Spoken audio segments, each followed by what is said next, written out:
इस वीडियो को लाइक करें, हमारे चैनल को सब्सक्राइब कर बेल आइकन जरूर प्रेस करें हमारी न्यू वीडियो सबसे पहले देखने के लिए।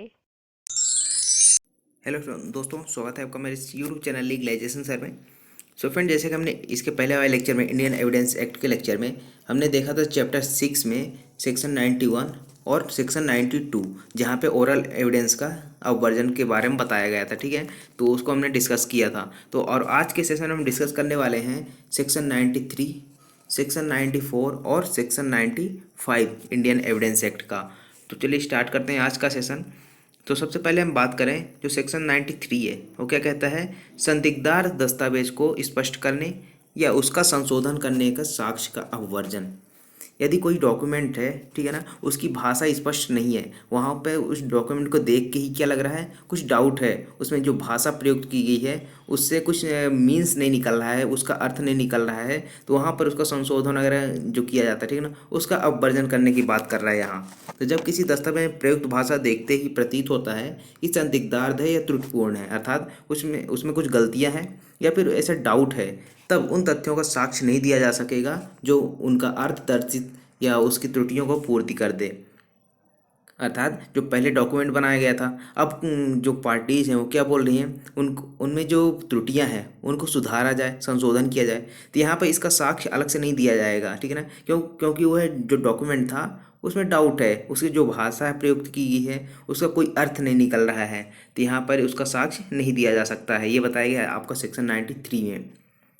इसमें एग्जाम्पल है, खा को का 1,000 रुपये या 1,500 रुपये में घोड़ा बेचने का लिखित करार करता है। ठीक है ना, जो का है, का के पास घोड़ा है और खा उसे खरीदने जाता है, तो का एक करार करता है, एग्रीमेंट करता है लिखित के द्वारा कि जो मेरे पास घोड़ा है वो तुमको कितने में दूंगा, 1,000 या 1,500 रुपये में दूंगा, ऐसा लिखित करार करता है। लेकिन यहाँ पे निश्चित नहीं है कि वो 1,000 में या फिर 1,500 रुपये में। तो यहाँ पर यह दर्शित करने के लिए कि कौन सा मूल्य दिया जाना था, ये इसका साक्ष्य नहीं दिया जा सकता, ये करार शून्य हो जाएगा। ठीक है, क्योंकि यहाँ पे अनिश्चितता है। उसके बाद है सेक्शन 94।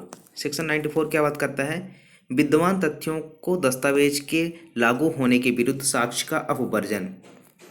जब दस्तावेज में प्रयुक्त भाषा स्वयं स्पष्ट हो और जब वह विद्यमान तथ्यों को ठीक ठीक लागू होती हो, तब यह दर्शित करने के लिए साक्ष्य नहीं दिया जा सकेगा कि ऐसे तथ्यों को लागू होने के लिए अभिप्रेत नहीं थी।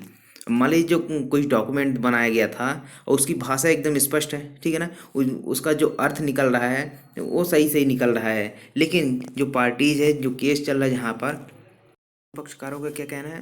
उन पक्षकारों का कहना है कि जो उसमें भाषा प्रयुक्त की गई है, जिस फैक्ट के लिए प्रस्तुत की गई थी, ठीक है ना, उस फैक्ट के लिए वो भाषा थी ही नहीं, वो दूसरे किसी फैक्ट के लिए थी। यहाँ पर इसका अलग से साक्ष्य नहीं दिया जा सकता।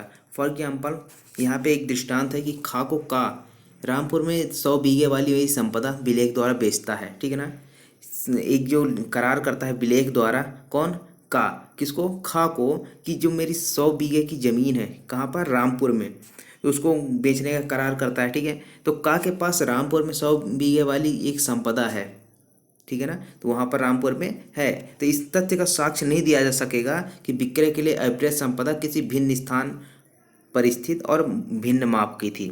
अर्थात रामपुर में वहाँ पर संपत्ति है और उसी संबंधित विलेख किया गया था, ठीक है ना, करार किया गया था खा को बेचने के लिए। तो यहाँ पर यह नहीं कहा जा सकता है कि हम नहीं, इस संपदा को नहीं, किसी अन्य किसी संपत्ति को बेचने का करार करने वाले थे, ठीक है ना, इसका साक्ष्य नहीं दिया जा सकता है। उसके बाद है सेक्शन 95। सेक्शन 95 क्या कहता है कि विद्यमान तथ्यों के संदर्भ में अर्थहीन दस्तावेज के बारे में साक्ष्य। अर्थात यहाँ पे क्या बताया गया है कि जब दस्तावेज में प्रयुक्त भाषा स्वयं स्पष्ट हो, अर्थात जो उसमें डॉक्यूमेंट में भाषा लिखी गई थी, ठीक है, जिस भाषा में है, जो भाषा बताई गई उसमें सब स्पष्ट है, लेकिन अभी जो फैक्ट प्रस्तुत हो रहे हैं प्रेजेंट टाइम में, उनसे अर्थहीन है, ठीक है ना, उनसे कोई मतलब ही नहीं है उसका। तो यहाँ पे यह दर्शित करने के लिए साक्ष्य दिया जा सकेगा कि वह एक विशिष्ट भाव से प्रयुक्त की गई थी। अर्थात इसका यह साक्ष्य दिया जा सकता है कि वो किस चीज़ के लिए था। क्यों? क्योंकि जब जो विद्यमान अभी तथ्य है, ठीक है ना, प्रेजेंट टाइम में जो फैक्ट प्रस्तुत किए जा रहे हैं उससे कुछ रिलेट ही नहीं हो रहा है, तो यहाँ पे इसका साक्ष्य दिया जा सकता है कि किस चीज़ के लिए वह भाषा प्रयुक्त की गई थी, ठीक है ना, किस चीज़ के लिए वो डॉक्यूमेंट बनाया गया था, इसका साक्ष्य दिया जा सकता है। इसका एक दृष्टांत है, खा को का मेरा कलकत्ते का गृह विलेख द्वारा बेचता है, ठीक है ना। का जो है वो कलकत्ते का गृह किसको बेचता है, खा को बिलेक के द्वारा। अब का जो है कलकत्ते में कोई गृह नहीं था, ठीक है ना, जो का घर था ही नहीं कलकत्ते में, किंतु यह प्रतीत होता है कि उसका हावड़ा में एक गृह था जो बिलेक के निष्पादन के समय से खा के कब्जे में था। ठीक है, तो इन तथ्यों को दर्शित करने के लिए साक्ष्य दिया जा सकता है कि बिलेक का संबंध किससे था, हावड़ा वाले गृह से था। क्यों, क्योंकि जो बिलेक तैयार किया गया था वो कलकत्ते में उसका गृह ही नहीं था। ठीक है, तो यहाँ पे किससे संबंधित हो जाएगा, जो हावड़ा वाला था उससे संबंधित हो जाएगा ये जो बिलेक था, तो इसका साक्ष्य दिया जा सकता है। तो आई होप आपको ये समझ में आया होगा। Thank you so much for watching legalisation sir.